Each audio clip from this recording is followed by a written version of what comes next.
Saludo a toda nuestra audiencia de Última Hora Call. Nos encontramos nuevamente en un espacio de entrevistas, en esta oportunidad para poder atender y entender un poco mejor el tema que sacude no solamente a Colombia y Latinoamérica, sino al mundo entero, que tiene que ver con lo que ha sucedido en los últimos días en Venezuela, con la captura de Nicolás Maduro y también pues con la intervención militar de Estados Unidos que hubo en el país vecino.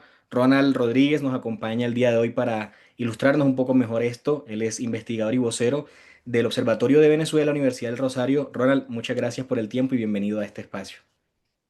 Sebastián, Juan, gracias por la invitación. Nos acompaña también Juan Sebastián Sosa, periodista de Última Hora, y bueno, en conjunto haremos esta entrevista. Perfecto. Bueno, Ronald, yo quisiera empezar preguntando por cuál es esa primera lectura que se hace de la decisión de Trump de atacar directamente el territorio venezolano y de capturar a Nicolás Maduro. Creo que ha habido una gran controversia en redes sociales y de diferentes expertos sobre pues, el derecho de la soberanía de los estados, la soberanía de Venezuela, y también por la dura posición que impone Trump en la región, pues con esta decisión de atacar el territorio. Bueno, en primera instancia lo que hay que decir es que el presidente de los Estados Unidos violó el derecho internacional y eso no lo podemos olvidar. En este caso tiene algunos matices porque lo realiza en contra de una dictadura y eso ha permitido que algunos sectores justifiquen la acción, pero esa acción no la podemos minimizar. El gobierno de los Estados Unidos ha decidido tomar una posición bastante compleja en la región. Casi que uno podría decir está emulando lo que ha hecho Rusia con Ucrania, obviamente guardando las proporciones, pero no deja de ser una seria violación al derecho internacional. Ahora, del lado de la dictadura venezolana, creo que nos encontramos quizá en uno de los escenarios menos deseados. Y es que si bien se ha logrado deponer al dictador Nicolás Maduro, por el momento el régimen chavista continúa en el ejercicio del poder, una dinámica que incluso ha llevado al agravamiento de las dinámicas de persecución al interior de Venezuela. Hemos visto cómo en las últimas horas los colectivos, los cuerpos paramilitares que hacen parte de la revolución bolivariana continúan hostigando a la población venezolana, continúan amedrentándola en una situación que no es deseable para ningún país. Y los venezolanos que deberían haber salido a las calles a celebrar la caída del dictador, la detención de Nicolás Maduro, no lo pudieron hacer. Y no lo pudieron hacer porque el aparato represor está absolutamente exacerbado y hoy los venezolanos continúan en una dinámica de miedo. Lo más preocupante es que el gobierno de los Estados Unidos parece más dispuesto a pactar con los líderes de la revolución bolivariana que en la construcción o reconstrucción de la democracia venezolana. Por un lado, ha desconocido el liderazgo natural que tiene María Corina Machado después de haberse granjeado el apoyo de los venezolanos. En este momento ha sido prácticamente que ninguneada por el gobierno de los Estados Unidos. Y si bien uno puede decir dentro de una perspectiva pragmática que hay que hablar, conversar, mantener el diálogo con aquellos que detentan el poder, la realidad es que en este momento la presidencia la ejerce Delcy Rodríguez como encargada de la presidencia sin un límite claro ni fijo, una lectura que hace dentro de la lógica dictatorial el Tribunal Supremo de Justicia venezolano y sin que tengamos mucha certeza de lo que puede llegar a significar eso. Para los colombianos particularmente, hay que decirlo, Delcy Rodríguez no es una persona de confianza. Cuando inició la crisis migratoria en Colombia, los colombianos tuvimos que negociar con ella en su papel de canciller y era una persona que no respetaba los acuerdos a los que llegábamos y que cuando salía a los medios de comunicación desdecía lo que se había hecho, lo que se había conversado, lo que se había acordado. Y en este momento es la persona que dirige, por lo menos nominalmente, a la revolución bolivariana, sin olvidar que tenemos de fondo las figuras de Diosdado Cabello y de Vladimir Padrino, que no están, digamos, de carácter decorativo u ornamental. Ellos también están ejerciendo poder, así nos lo demostró Diosdado Cabello en la madrugada del pasado 3 de enero, y es una situación bastante compleja que no nos permite tener claridad de cuál va a ser el destino de Venezuela y de los venezolanos. Me llama la atención esto último que menciona sobre las presencias que siguen muy activas dentro del poder venezolano y también hay algún actor importante que son los grupos armados al margen de la ley provenientes de Colombia, ¿no? Presencia del ELN y pues todos los grupos armados que se encuentran ahora en Venezuela que no se han dejado de fortalecer tras los ataques o tras la intervención militar de Estados Unidos, sino que siguen igual de presentes. ¿Cómo entra Estados Unidos de pronto a actuar junto con esos otros actores, con esos otros grupos, y de qué manera esto puede terminar impactando también en materia de seguridad a Colombia? Bueno, en este momento hay algunas especulaciones respecto a algunos mandos de estos grupos organizados criminales que estarían saliendo de Venezuela ante el temor de una posible acción contra ellos en territorio venezolano.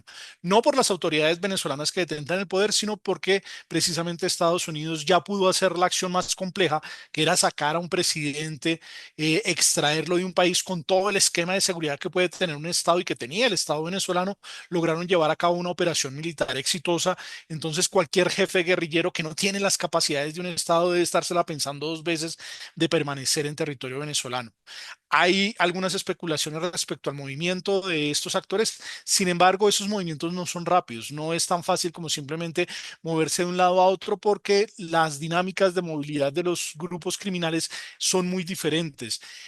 Hay que tener en cuenta que del lado venezolano, los cuatro estados venezolanos, Zulia, Táchira, Apure y Amazonas, son controlados en gran parte por el ELN. El ELN juega un papel fundamental en la dinámica de la defensa de la revolución bolivariana. Hay clara convivencia entre la revolución bolivariana y el ELN.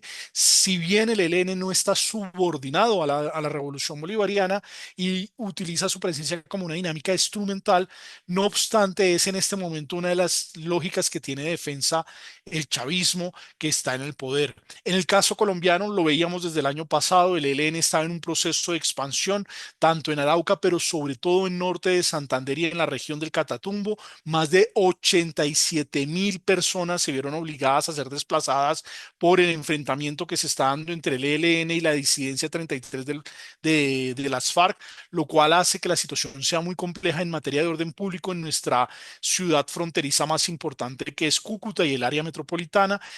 Estos grupos van a tratar de aprovechar esta circunstancia para pescar en río revuelto.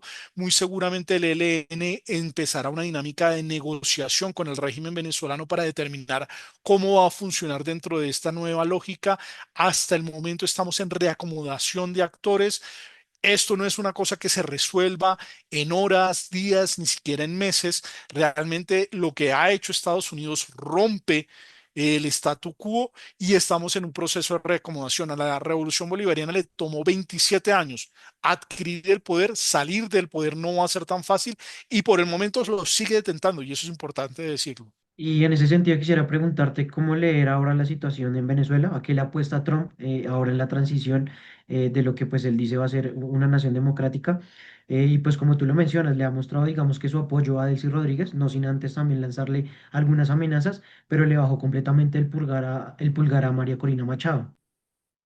A mí el discurso del presidente de los Estados Unidos me molesta, sobre todo porque cuando se refirió a los venezolanos en la primera rueda de prensa dijo tres cosas que son bastante preocupantes. Primero, señaló la dinámica narcoterrorista del régimen venezolano como la justificación para haber llevado a cabo las acciones que se dieron en el hermano país, lo cual es una línea bastante delgada de interpretación legal, porque esto abre el espacio para que Estados Unidos pueda llevar a cabo acciones similares en otros países y esa es una amenaza fundamentalmente a la región. Segundo, el desprecio que expresó por la población venezolana en los Estados Unidos. Nuevamente volvió a sacar el episodio de Colorado, diciendo que los venezolanos están generando problemas de inseguridad, desestabilizando a los Estados Unidos, cuando eso no es cierto. Han muerto más ciudadanos norteamericanos por balaceras en escuelas que por acciones de delincuencia venezolana. Es decir, es muchísimo más grave el problema que tienen con el manejo de armas en Estados Unidos que lo que representa la delincuencia venezolana en territorio norteamericano, pero la exacerbación, el discurso xenófobo, la instrumentalización es absolutamente alta y lamentablemente la nacionalidad venezolana ha sido la más estigmatizada en los Estados Unidos. Y tercero, llegó a hacer referencias de que el petróleo de los venezolanos le pertenece a los Estados Unidos. No, Estados Unidos prestaba un servicio. Estados Unidos prestaba un servicio de extracción y refinación de petróleo que le daba derecho a ganar, a obtener algunas ganancias, pero el petróleo es y fue y será de los venezolanos. Cuestionar eso no está sobre la mesa, sobre todo porque muchos de los países de la región manejamos nuestros recursos e hidrocarburos como dinámicas nacionales, no como dinámicas privadas. En Estados Unidos eso es privado, en América Latina no, en Colombia no lo es, en Venezuela tampoco lo es. Ese discurso tristemente es muy agresivo frente a la nacionalidad venezolana. Y lo que señalaban, el papel o el desconocimiento que se le ha dado al liderazgo natural que tiene María Corina Machado. María Corina Machado ganó unas elecciones primarias en 2023, se hizo un liderazgo opositor que es un factor fundamental en la recuperación y reconstrucción de la democracia venezolana. Lo que hemos visto, lo que estamos viendo es que el presidente de los Estados Unidos y su secretario de Estado prefieren pactar en una dinámica pragmática, si se quiere, con el régimen venezolano, pero no se puede desconocer la voluntad de los venezolanos. Puede Estados Unidos desconocer a María Corina Machado, pero los venezolanos no la desconocen. Y ese es un elemento que siempre debe estar bajo dinámicas de consideración. Es lamentable el comportamiento que está teniendo los Estados Unidos en este momento, que la salida de Nicolás Maduro no ha significado una ruta en dirección a la democracia, sino una dinámica de estabilización y pacto que muchas veces vulnera los valores democráticos. Donald Trump no es un demócrata y no lo está demostrando. Comentabas algo acerca también al comienzo de uno de los primeros puntos tocados por Trump en el discurso acerca de los crímenes o los delitos por los cuales se imputará a Maduro, sobre todo el tema del narcoterrorismo, ¿no? Que es por lo mismo que en su momento Trump también ha amenazado y ya pues se ha relacionado o ha hablado acerca de Gustavo Petro. O sea, digamos, están en la misma esfera, no se refirió él como el dictador, sino como el narcoterrorista, y como narcoterrorista también ha tratado a Gustavo Petro. En ese sentido, creo que entra la pregunta de muchos colombianos, ¿no? Creo que en eso podemos bajar también un poco la entrevista, y es el miedo que puede sentir la persona del común. Dice, si bombardearon Venezuela, van a bombardear Colombia, y existe esa duda genuina en muchas personas en las calles, ¿no? Pues puede ser o no puede ser dentro del conocimiento que se tenga, pero es algo que surge como una duda. Pero me gustaría preguntarte eso, ese punto de hacia dónde va la acción estadounidense con relación a Colombia. Y también me gustaría preguntarte un poco por la migración, cómo podría comportarse de ahora en adelante la migración tras lo sucedido, y lo que podría ocurrir en lo que menciona sería un proceso más de transición hacia la negociación y no transición hacia la libertad democrática del país. Bueno, lo primero que hay que decir es que el caso colombiano no es equiparable al caso venezolano. Colombia es una democracia con alternancia política. Lo más seguro es que el próximo presidente de Colombia sea un presidente de centro derecha. En Colombia, las malas decisiones económicas, políticas o sociales dan lugar a las alternancias en los proyectos políticos que dirigen el Estado. El caso colombiano se ha caracterizado en los últimos 20 años por eso, por una alternancia política que ha permitido ir construyendo una dinámica democrática que se vea afectada por lógicas de conflicto armado. En el caso colombiano no se puede comparar a la dinámica de Venezuela. Venezuela es una dictadura con 27 años en el ejercicio del poder, una dictadura en la cual incluso se le dieron un espacio de negociación durante 3 años. El gobierno de los Estados Unidos, Noruega, Qatar, incluso hasta México participaron en una negociación para una salida democrática a partir de un certamen electoral, el cual burló el régimen venezolano desconociendo los resultados electorales, y lo que está sucediendo es básicamente una consecuencia de haber faltado a lo acordado en esa negociación.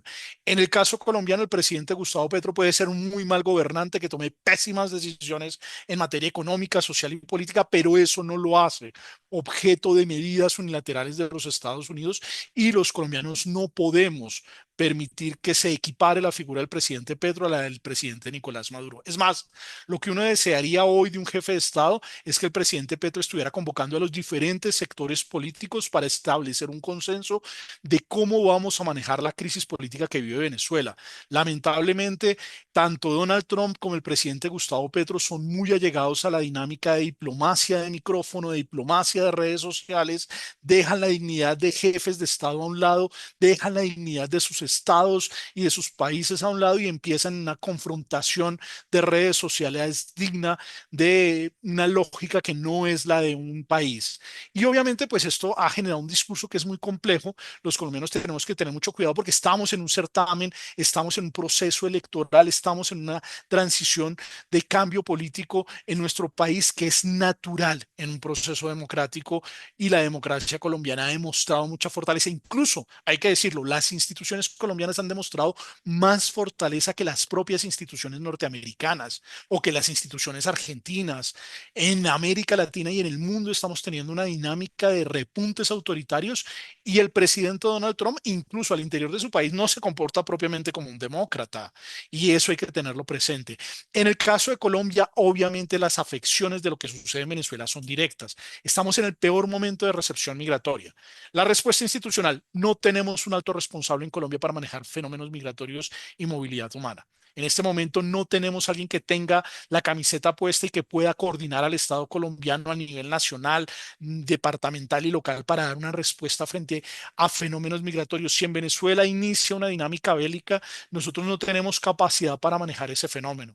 La unidad de gestión de riesgo, que fue la que manejó el fenómeno migratorio en el inicio de la crisis en 2015, lamentablemente está desarticulada por dinámicas de corrupción, no tiene el presupuesto para manejar una crisis. Los gobiernos del área, los gobiernos de la región están completamente debilitados por la crisis humanitaria que ya viven, producto del conflicto armado, de la lucha que se está dando entre el ELN y la disidencia de las FARC por el control del narcotráfico del Catatumbo.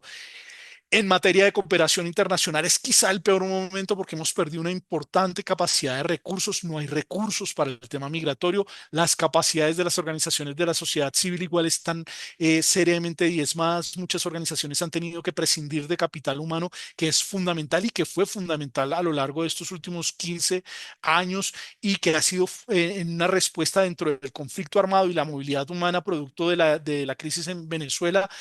Fueron ellos los que siempre fueron primeros respondientes. Y no lo podemos olvidar, tristemente la zona de frontera, hay una alta presencia de grupos al margen de la ley, un dominio fáctico del ELN del lado venezolano, lo cual hace que la situación sea más compleja. Hay una ausencia, una falta de liderazgo en materia internacional por el lado colombiano. En este momento el presidente ha guardado silencio en unas oportunidades, pero en otras ha salido incluso a replicar videos del régimen venezolano y haciendo algunas alusiones como las de hoy en la madrugada que uno queda desconcertado. Y particularmente una cosa que a mí me preocupa mucho es el manejo de los medios públicos en Colombia. Holman Morris parece básicamente el jefe de propaganda del chavismo en territorio colombiano. Eso no es admisible. Los medios públicos deben ser plurales, manejarse por la diferencia. Si él tiene algunas apetencias ideológicas, si tiene algún tipo de alineación con la revolución bolivariana, él como encargado de los medios públicos no puede empezar a hacer militancia política, sino que debería dar lugar a la pluralidad. Es un momento bastante complejo y tristemente los medios públicos en Colombia hoy le están haciendo caja de resonancia a un régimen violador de derechos humanos y eso no lo podemos permitir los colombianos. Es una voz que tenemos que alzar porque los medios públicos no le pertenecen a un proyecto político, no le pertenecen a un gobierno, le pertenecen a todos los colombianos y deben caracterizarse por la pluralidad. Si ellos quieren demostrar simpatía, perfecto, que la demuestren, pero que den lugar al equilibrio mediático y que permitan que otros actores puedan participar de los espacios de opinión y de análisis, así como de la información. Y no que limiten el acceso, sobre todo porque los medios públicos tienen llegada a lugares donde los otros medios tradicionales y los medios privados no llegan. Ronald, quisiera preguntarte específicamente cuál es la intención y qué busca Donald Trump precisamente lanzando estas acusaciones contra Petro y incluso pues abriendo la puerta a una posible operación en Colombia. Y en ese mismo sentido quisiera preguntarte cuál debería ser la respuesta desde Colombia de manera diplomática. Y quisiera preguntarle específicamente por el rol de la canciller Rosa Villavicencio, que pues no ha salido mucho a relucir en medio de esta polémica. Yo creo que lo fundamental en este momento es entender que Donald Trump es un presidente que no opera bajo la ortodoxia de un jefe de Estado y que muchas veces sus afirmaciones no responden a la realidad. Si uno mira los discursos de Donald Trump, siempre es reactivo frente a una pregunta de un periodista, termina diciendo casi que barbaridades en lenguaje absolutamente disonante, que un jefe de Estado de los Estados Unidos diga a un jefe de Estado colombiano que se cuide el trasero, pues demuestra la calidad del discurso del señor Donald Trump. En ese orden de ideas hay que ser muy cuidadoso y no dejarse llevar un poco por ese temperamento mediático que tiene un líder populista como lo es Donald Trump, pero tampoco caer en las dinámicas del presidente colombiano que se comporta muchas veces igual que el presidente de los Estados Unidos. En materia diplomática, hasta el momento hemos hecho un trabajo que yo considero decente por parte de la Cancillería, a pesar de las dolencias y falencias que tiene la Cancillería en el manejo de este tipo de escenarios y de la poca experiencia que tiene nuestra canciller, pero las expresiones que se dan conjuntamente con países es, digamos, el paso adecuado, no hacer declaraciones unilaterales, sino básicamente buscar consensos a partir de diferentes estados. El comunicado que se ha dado conjuntamente con España y otros países de la región, México, Brasil, Chile, Colombia, es una muy buena forma de empezar a abordar esto para que no sea una cuestión individualizada y mucho menos hacia la figura del jefe de Estado, buscar escenarios multilaterales a los cuales llevar la discusión, problematizar lo que ha hecho Estados Unidos es fundamental, no permitir que Donald Trump que pueda actuar impunemente en la región como lo hizo con el caso venezolano. Hay que generar una respuesta diplomática y obviamente esa respuesta diplomática siempre se tiene que hacer bajo la claridad y el dominio de lo que son las posiciones y objetivos del Estado colombiano y no las del proyecto político del presidente, que eso es otra cosa totalmente diferente. Sobre todo el presidente que muchas veces se da arranques de dinámicas en las cuales dice que él es el jefe de la diplomacia en Colombia, pues como jefe de diplomacia debería guardar silencio y dejar que esto lo manejen los diplomáticos colombianos y de la región. Sobre todo, me parece muy llamativo el caso del presidente de Chile, Boric, que uno podría esperar, no, un presidente joven de izquierda, sería el que menos me sabe manejar la situación. Todo lo contrario, les está dando cátedra a los líderes de la región sobre cómo manejar este tema diplomáticamente. Es un ejercicio muy importante el que está haciendo el presidente de Chile. Es muy llamativo lo que hace porque independientemente de condenar a la dictadura venezolana, reconoce que la región no puede permitir el tipo de acción que ha esbozado el presidente de los Estados Unidos. Incluso el mismo caso de Lula, ¿no?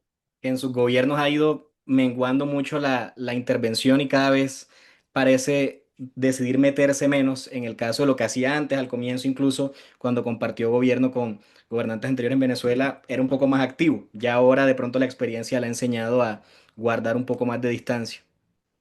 Sí, sobre todo por lo que significa lidiar con Donald Trump. El propio Lula ya ha tenido que padecer la intervención de Donald Trump en la política doméstica de Brasil. Recordemos que Donald Trump está exigiendo que los tribunales brasileños indulten a Bolsonaro y por haber reclamado, Donald Trump durante un periodo les puso sanciones importantes en materia comercial. Donald Trump es un personaje que tiene poder, que es absolutamente, y digámoslo así, no actúa dentro de las lógicas de lo que debería ser el relacionamiento con la región. Y Brasil ha aprendido a ser muchísimo más cauto. El que tal vez no sabe medir las palabras y que se siente que en lugar de estar en el papel de jefe de Estado, le está hablando a su capital político, es el presidente Gustavo Petro, y eso es lo que hace que la situación sea muchísimo más compleja para nosotros en este momento, siendo los vecinos que tenemos más dependencia frente a lo que sucede en el hermano país. Ya para ir cerrando, quisiera preguntarte, Ronald, específicamente cuál podría ser el impacto de de todos estos temas y de toda esta escalada internacional en la política nacional de Colombia, entendiendo pues que entramos ya a un año electoral. Colombia tiene una particularidad y es que el tema de Venezuela hace rato que se metió en nuestra política doméstica. Hay más de 2.800.000 venezolanos en nuestro país que están buscando hacer de este país su hogar y poder construir su proyecto de vida. Colombia debe seguir trabajando en la integración del pueblo venezolano en nuestro país, darle garantías y protección, porque no podemos olvidar que cuerpos de seguridad venezolanos se encuentran en Colombia atentando contra ciudadanos venezolanos. Eso no lo podemos permitir. Que la violación de derechos humanos que ellos hacen en su territorio la extiendan a nuestro territorio, eso es inadmisible. Ya el régimen venezolano atentó contra la vida de un defensor de derechos humanos y un analista político, pero no podemos permitir que eso se pueda repetir en Colombia. Colombia debe garantizar la seguridad y la integración efectiva del pueblo venezolano en nuestro país. Lamentablemente en la campaña habrá que ver cómo se maneja lo que ha hecho los Estados Unidos, sin lugar a duda tensiona, y no faltan las posiciones políticas que aprovechan la polarización para tratar de equiparar lo que hace el presidente Gustavo Petro con todos sus errores y malas decisiones con lo que es un régimen dictatorial. Puede que el presidente Petro tenga la intencionalidad, pueda tener la aspiración de emular, y muchas veces lo dice, la revolución bolivariana, pero en la realidad Colombia es una democracia institucional y hay que defender esa institucionalidad. No podemos caer en la tentación de polarización y mucho menos pasar de un gobierno radical de izquierda a un gobierno radical de derecha que termine en unas lógicas de desestabilización de la vida política. Colombia lo que demanda hoy es serenidad y finalmente hay que seguir manteniendo el comercio con Venezuela, no para llenarnos los bolsillos, no para hacernos ricos, sino porque nosotros como principal vecino de Venezuela tenemos la responsabilidad de llevar bienes y servicios al hermano país para que a pesar de que se encuentre en emergencia humanitaria compleja y prolongada, no devenga en una dinámica de desabastecimiento que termine alimentando lógicas de expulsión migratoria. Todo lo contrario, Colombia es la única frontera viva terrestre de Venezuela y debe garantizar que a Venezuela sigan llegando bienes y servicios, que no le falte comida a los venezolanos en medio de esta crisis política. Ronald, muchas gracias por tu tiempo, por las respuestas y por dar un poco más de claridad a todo lo que ocurre. Como hablábamos antes de comenzar la entrevista, son días de mucha, evidentemente, información, ¿no? Y la información en volumen amplio, evidentemente, puede traer desinformación. Y pues la idea es que las personas puedan tener claro lo que ocurre y no solamente tener claridad, sino tener un poco más de contexto y evitar sentimientos como pánico, sentimientos como incertidumbre y otras cosas que puedan generar esta desinformación. Entonces, gracias por este espacio que nos ayuda a ayudar a nuestra audiencia en el proceso. Sebastián, Juan Sebastián, gracias por la invitación y desde el Observatorio de Venezuela de la Universidad del Rosario siempre dispuestos a apoyarlos para la comprensión y análisis de lo que está sucediendo con Venezuela y su relación con Colombia.